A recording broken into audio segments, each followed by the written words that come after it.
Things are finally clearing up and making way for a beautiful Sunday morning. Look at that sunrise. You may want to grab a light jacket or sweater, though, if you're heading out to church or brunch. Joining me now is meteorologist Joey Sovine. Joey, finally, yes. A warm up, nice weather. The halo looked good behind you. Sun rising here on our. For the first time in more than a month, there are no more evacuation orders in connection to Northern California's Camp Fire. Those who live there finally made their return, some with tears in their eyes as they saw what the fire had taken from them. Others overjoyed that some small keepsakes were left behind. The Camp Fire began back on November 8th and burned more than 153,000 acres. It was finally contained 17 days later. The fire killed at least 86 people and destroyed nearly 14,000 structures. State office officials say the cause of the Camp Fire remains under investigation. There's outrage at the border this morning over the death of a 7-year-old girl. She and her father were picked up in Border Patrol in New Mexico after crossing illegally, and she died in custody. Here's Carter Evans with more. Braving the bitter cold weather and taking to the streets across France, thousands wearing yellow vests continued their protest for a 5th Saturday in a row. Though many showed up to participate, numbers were lower than in previous weeks. On Monday, the president tried to quell the demonstrations by promising to raise the minimum wage and by offering some tax breaks. He also canceled the fuel tax increase, which is one of the big reasons why these protests have started. In spite of those proposed changes, some protesters say it simply isn't enough. Several staffing changes are coming to the White House. Yesterday morning on Twitter, President Trump announced Interior Secretary Ryan Zinke will be stepping down from his position by the end of the year.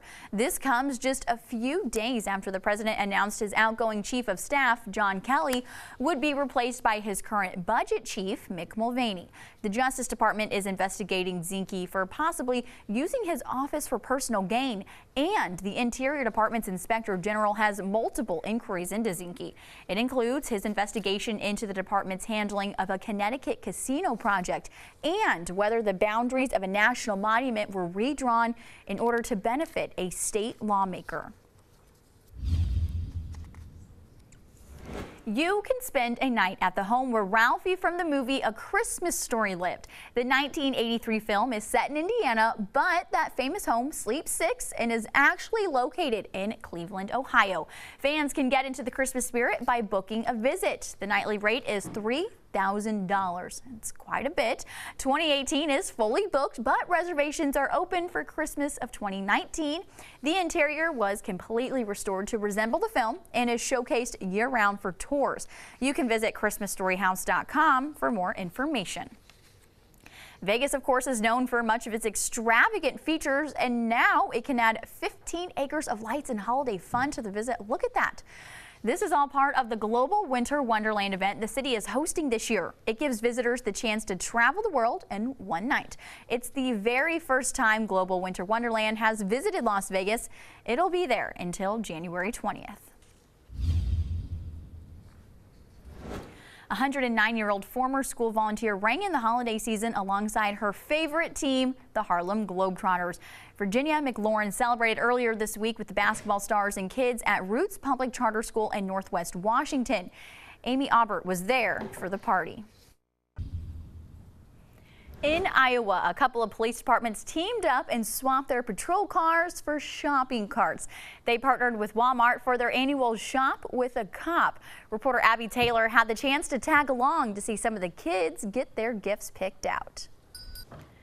The kids also got an extra surprise after wrapping up their gifts. Every little shopper received a bike and a helmet. If you don't want to wait in line at the mall, one North Carolina man has bypassed the tradition of sitting on Santa's lap, all with the help of technology. It seems the whole world has gone digital, so why not Santa? Amanda Foster has the story. Santa has taken dozens of video calls. He even has one set up soon for a child away from home in China. Many of you are finishing up your holiday shopping, and if you're planning to send them through the mail, you'll want to get to the post office pretty soon. The deadlines for retail ground shipping with USPS has passed, but you can still make sure to get your gifts there on time. For first class mail and priority mail, you have to get it out by December 20th. Priority mail express must be in by December 22nd. This is only for packages being sent in the U.S. And if you're buying some last minute gifts, yes, I am too, Amazon is on our side. Amazon is extending free shipping for the holidays, even if you don't have a Prime account. The promotion runs until this Tuesday, December 18th. A reminder that a few Low Country parades are back on for today after being rescheduled due to wet weather. Both Summerville and Charleston will have their annual parades. Summerville's parade is at 2 this afternoon. Joey will be there, and I will be at the Charleston parade at 3 p.m. If you're at either one, you'll see some of us there. We have more information on those parades and others on our website at live5news.com. It's an event filled with sugar and spice. Tonight you can try something new with friends and show off your best moves with Salsa and Sweets Holiday Showcase. The event takes place at Ballroom Dance of Charleston, curated by Holy City Dancers. The event will include salsa lessons, drink, and plenty of desserts.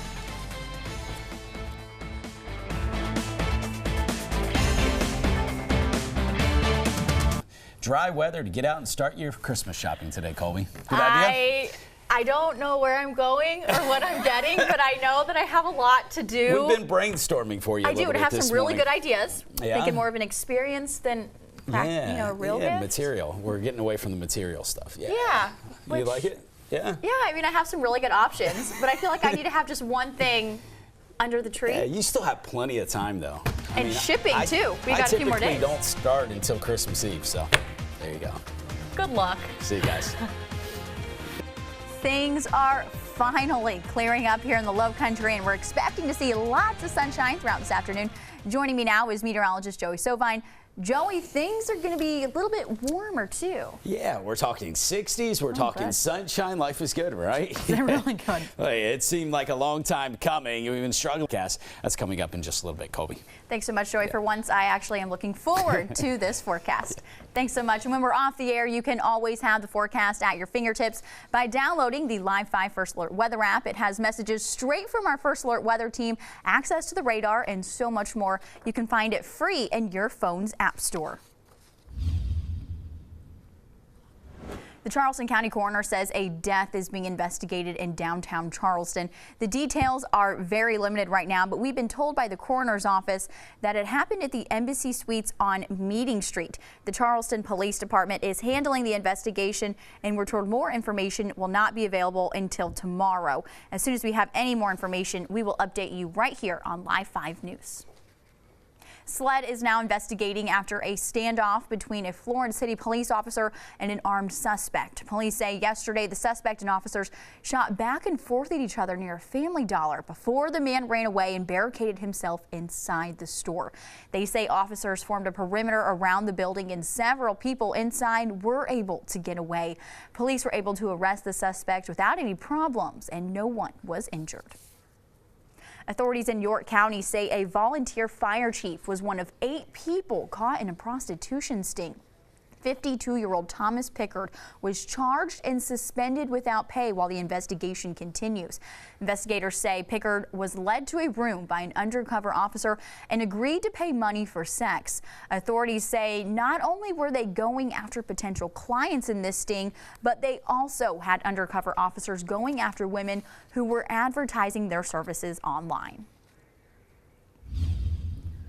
Looking ahead, the 2 people authorities believe to be responsible for the disappearance of Heather Elvis are expected to appear in an Horry County courtroom tomorrow.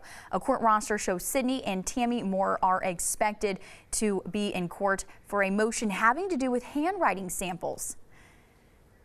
Tammy was found guilty of both kidnapping and conspiracy to commit kidnapping in connection with the December 2013 disappearance of Elvis. She's now serving a 30-year prison sentence. Sydney is serving a sentence for the impeding investigation into Elvis's disappearance. He was denied early release last month. His trial for allegedly kidnapping Elvis ended in a mistrial. The second trial will be held in Georgetown County, but a date has yet to be set. The future of the Affordable Care Act hangs in limbo after a federal judge in Texas ruled the act as being unconstitutional. The ruling came down on the day before the end of enrollment for those looking to be covered in 2019. President Trump stands by the judge's ruling, saying it's a great decision for our country. Now, former President Barack Obama's signature legislation could end up in front of the Supreme Court, which could decide to save it or end it. After several weekends of wet weather, a few low-country parades are finally back on for today. Both Summerville and Charleston will have their annual parades. Summerville's parade is at 2 this afternoon, and Charleston's will take place at 3 p.m. If you're at either one, you will see some familiar faces. Joey will be in Summerville, and I will be in Charleston. For more information on these parades and others, visit our website at live5news.com. Many can't wait to get away for the holidays, but it's also a popular time for home break-ins. The simple changes you can make to prevent that from happening to your home. And a number of college basketball teams back in action. Chris Obarski has your sports report coming up. And yes, a lot of parades. Since the 1950s, Legos have been the building blocks of childhood, literally. Now the toy bricks are undergoing a change. CBS Sunday Morning takes a visit to a Lego lab in Denmark to show us how. They are working to build a greener future one brick at a time, plus some Christmas crooning from Michael Bublé and Sears, the downsizing of a retail giant. Those stories and more are going to be on this edition of Sunday Morning right here on WCSC at 8. 'Tis the season for traveling, and ours people are out and about. It's unfortunately also a time of year for home break-ins. Aisha Tyler reports that simple changes can make you less of a target, as we'll see in this week's Angie's List report.